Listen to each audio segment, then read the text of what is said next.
भारत में online gaming sector को लेकर केंद्र सरकार ने एक बड़ा और निर्णायक कदम उठाते हुए promotion and regulation of online gaming act 2025 के तहत नए नियमों को अधिसूचित कर दिया है। इलेक्ट्रॉनिक्स और सूचना प्रौद्योगिकी मंत्रालय मेटी द्वारा जारी ये नियम 1 मई 2026 से लागू हो जाएंगे। जहां तक सर्वोच्च न्यायालय में चल रहे मामले का सवाल है, तो नए नियमों की अधिसूचना ने निश्चित रूप से सरकार को एक अपर हैंड दिया है। पहले जहां केवल कानून मौजूद था, अब उसके साथ एक विस्तृत रेगुलेटरी ढांचा भी लागू हो गया है। इससे सरकार यह तर्क दे सकती है कि उसने केवल प्रतिबंध नहीं लगाया, बल्कि एक संतुलित और संरचित व्यवस्था बनाई है, जिसमें वर्गीकरण, निगरानी और यूजर सुरक्षा के उपाय शामिल हैं। यह अदालत के सामने कानून को मनमाना साबित करने की कोशिश को कुछ हद तक कमजोर तो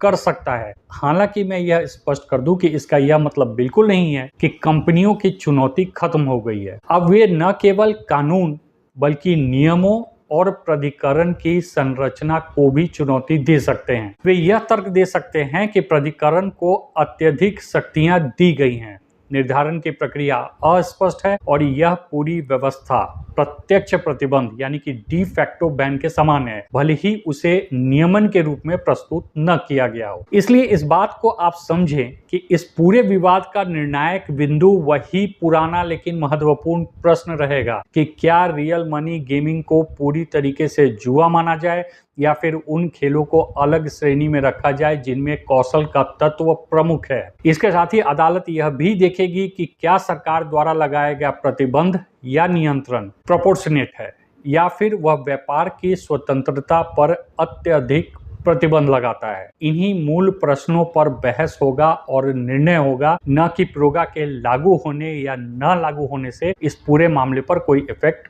पड़ने वाला है या पड़ने वाला था।